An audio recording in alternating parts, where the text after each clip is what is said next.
I know myself is deepened the more that I touch the material.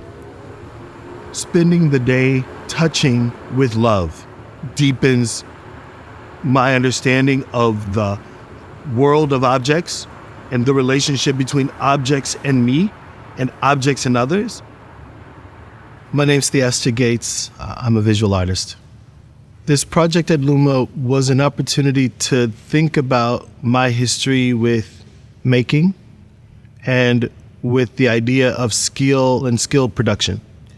It was also a chance to ask questions about what it means to make, not as an individual, but in the context of others, to make in a kind of workshop.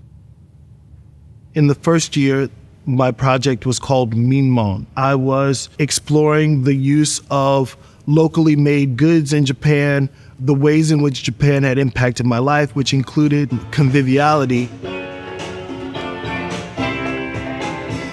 We also brought a collection of albums from Chicago so that when people entered the space last year, there was just a temple of conviviality. This year, I wanted to move from the living room to the studio. I wanted to expand so that people had not only a sense of how I play, but maybe how I work. And there's always been a strong relationship for me between the activity of the studio, the music of the studio, friends dropping by, me working and talking at the same time. But none of those things are actually what the exhibition is about. The exhibition for me is an attempt to articulate what a full sculptural practice looks like, or maybe what my life as an artist looks like. And it is this kind of complex production where the studio sometimes feels like a theater or a stage, and then the living room sometimes feels like a political office, that the whole thing realizes itself not only as a place of creative activity, but also emotional activity, social activity, political activity, and that every day I'm learning from the other makers, while every day I'm trying to share the best of what I have with them. So it's also kind of a school, a closed school where we're teaching each other and reinforcing the good hand values that we have to make better and better work.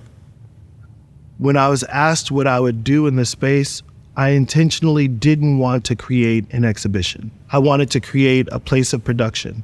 We decided to create an Anagama kiln, which is a Japanese wood fire kiln that is similar to the Anagama that I first learned with in Japan, so that I would use the workshop as an opportunity to think about the future. That in a way, I'm both an actor on the stage and I'm an artist in residence in the Grand Hall.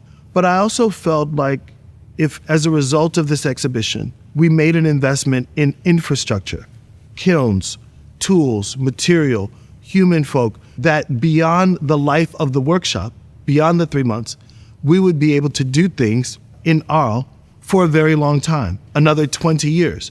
And that the value of choosing not to create the exhibition, instead investing in the facility, it means that not only my projects, but maybe other people's projects in the region could manifest as a result of this workshop having happened. A workshop on clay is not only a workshop on clay. The workshop is a kind of experimental device about becoming. And I think that this forum is giving us permission to move back and forth, to make the objects that humans need to survive, not only their physical existence, but their emotional and spiritual existences. Oh, oh, the wind. Oh, the wind.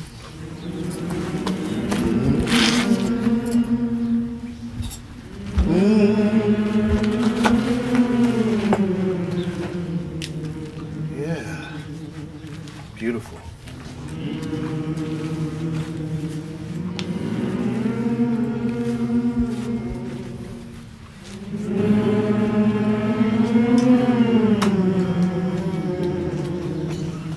Oh, the fire, oh, the fire.